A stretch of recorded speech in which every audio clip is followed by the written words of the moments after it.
So we're back on this 400 horsepower four-wheel drive and Nova build. In today's episode, I want to fit this custom rear turret housing to the back end of this Vauxhall Nova.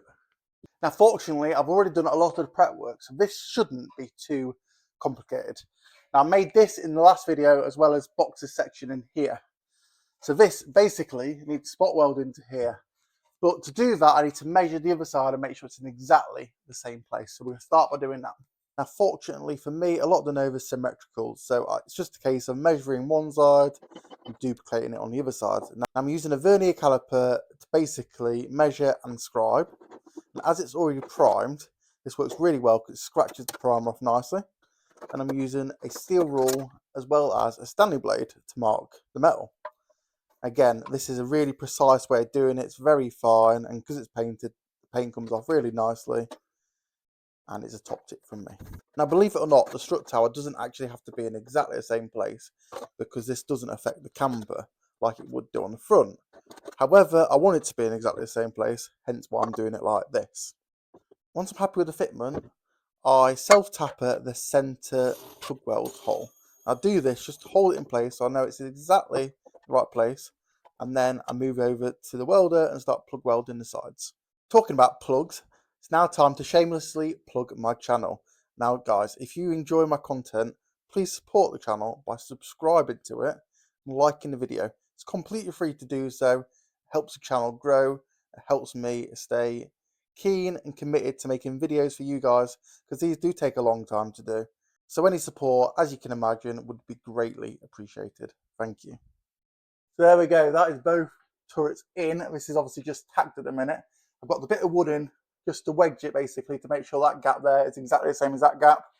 I've also measured to make sure this is exactly the same distance to this, just there, and the angles are all the same. I've done lots and lots of measuring, a little bit of tacking, but I think we're bang on now. So now I'm going to start welding it up properly. And then front chassis leg. So I measured everything what felt like about 20 times, and then I started fitting the front chassis leg. Now this is just 50 by 30mm box section, nothing fancy. It's 3mm thick, so it's very strong and it should last. I cut the rear cross member out of the same material and tacked it into place. Now this is going to support the rear of the subframe. It's also going to tie it all together and make it a lot stronger. Now bearing in mind, Novas don't have any rear cross members whatsoever, so this is definitely going to be an improvement. Now, I wasn't 100% happy with how level it was, bearing in mind the front cross member which I made is level. So I tied a bit of old tube to it and pulled it down slightly, and that got it absolutely perfect. I'm really happy with the overall outcome, just how I wanted it. Right, now that's tacked in, it's time to box it all in and make it strong. So I put these little corner pieces in and I buzz it all up with a welder, get some nice decent welds on this, and I know it's going to be super strong now. That's not going anywhere, is it? Now time to repeat the process on the other side, and as you can see, I've kept my leverage bar on there because it's absolutely perfectly level at the minute. I don't want it to move, so I've just kept it on until I get it all welded up properly. I do exactly the same thing, triangulate it all and put some nice beefy welds on it. Boom, look at that. Now time to return my attention to the front rear cross member. Now, I fitted this a while ago. I've boxed one side into the sill, but not this side. Now, as you can see, the inner quarter panel is in not very good condition. I will address this when I take the quarter panel off, because I'm going to put a new one on anyway. I'll be able to fix it from the other side. So for now, I'm just going to concentrate on making that inner sill connect to the cross member. So I start by dressing it all back with a linishing pad. I fold a bit of 2mm plate to the right shape. This is an exact copy of the other side. I've kept all the templates. It's nice and simple. I paint the plate up so it's not going to corrode. Then I buzz it to the bottom of the sill and to the back of the cross member. This ties the floor section in nicely, and again, it's going to make it super, super strong. Attack it to the original bit of the floor. However, this isn't really staying because there is going to be a new section fitted here, but I'm just tying the two together for now. With the exception of a bit of dressing back, that is all done. So it's a few days since I did any filming, and today I want to jump straight back on it and I want to fill this section in here. Now this is the original floor. Obviously this is the cross member I've made and fitted. Now this is probably strong enough as it is, but I want to box it in and make it even stronger and make it look a bit better. So I want to tie the two together, and then we know it's absolutely solid. Now before I do that, I just want to plug weld some of these. Now what I did, I painted this before I put this on. this section here does need cutting out. So I'm going to do that at a later date, but for now I'm just going to put a couple of plug welds in here. So a top tip from me, I've used an old drill, I've blunted the end to make it flat, and then you literally just do that, and as you can see, nice and shiny, gets the paint off, perfect. Now you can use a spot weld drill to do that, but I find it kind of cuts the metal, and it's unnecessary. This works really well. It doesn't take any unnecessary metal away, and it's much easier than trying to use a little wire wheel. Top tip from me.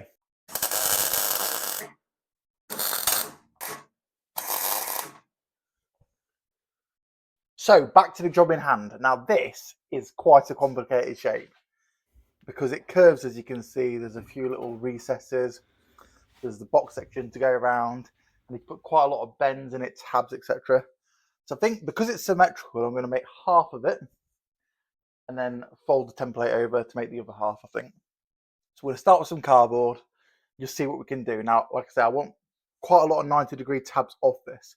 So I want to plug weld it to this bit here, and I also want to plug weld the top through it. So it's going to be really strong. I've also ordered a dimple die tool to drill some holes in it and put some dimple dies in. That way, once it's all done, I can spray some wax oil inside just to give it a bit of extra longevity and hopefully make it last.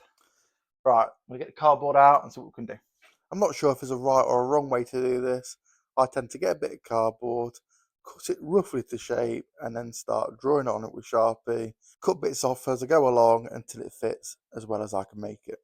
So there we go, that's half done now. These little bits here are reference points for tabs. So what I'm going to do is basically have a little tab here, little tab here, a tab here, tab here, tab there, this tab there, and a little tab here. Then I can plug weld the floor to this. I can plug weld this to this.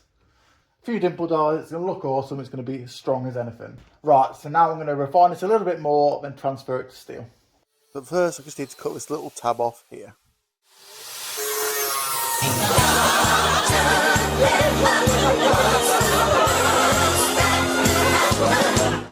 Now if you got that joke, you probably grew up in the 90s, just like me. So Dr. Pepper, please don't sue me for that, I just couldn't resist.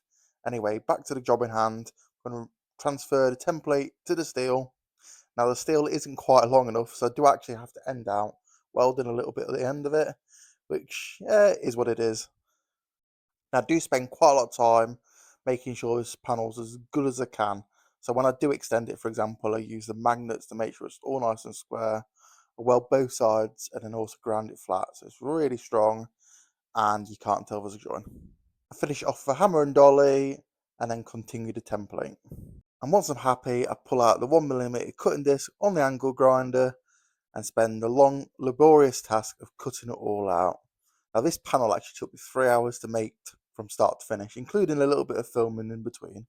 It's quite a long time, a lot longer than it probably shows in this video, especially as it's probably 2 or 3 minutes in the video. But I think it's worth it, and the end result is definitely something I'm proud of. So once it's all cut out, I go over the whole thing with a flat disc, as well as a die grinder, and clean up all the edges, put all the little slots in for the tabs, and just generally tidy it up the best I can to make it look as factory as possible. Once all the dressing's done, it's time to start folding. Now I don't have a fancy folder, all I've got is this little vise, but it does work. So I tend to use a couple of bits of angle iron in the vise. This gives it a nice sharp edge. And I also use a decent hammer. Take my time with it, don't try and do it all at once, and just obviously think about what you're doing as you're going along, because sometimes you can bend something and it means you can't bend something else. But eventually we get there. Now it's probably going to need some fettling, so let's see if it fits. So you can probably see we're a little bit tight here, and the same on this side, but other than that, it doesn't look very far off at all. I'm really happy with this. So yeah, I think this is going to fit really well with a little bit of work. So I spend the next half an hour or so just cleaning a few of the edges up to make it fit perfectly. And there we go, that fits fantastic. And there we go. Right, so now I'm happy with the fit. I'm going to start drilling the holes for the dimple dies and the spot welds. So I've been across the panel and centre punched and marked every hole I want, essentially, because I want it to be nice and symmetrical and look really professional. Now it's time to start drilling. So I've got a 25mm drill. It's just a case of going straight through. Not like that, because I just broke the drill bit. Take two. Now these are genuine TEMU hole saws. Now I wouldn't normally recommend TEMU, however these hole saws have actually been really good. The drill bits in them are quite brittle and do break quite easily, but these can be replaced quite easily with normal drills.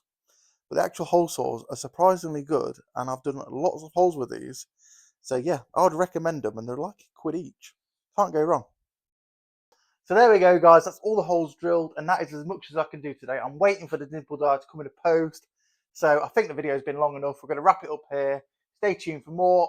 Hopefully in the next couple of weeks, we'll get this welded in, obviously get the dimple die out here, and then do a little bit more. So if you enjoy the project, please remember to hit the subscribe button, like the video, leave a nice little comment below, and I'll see you next time. See you later. Bye-bye.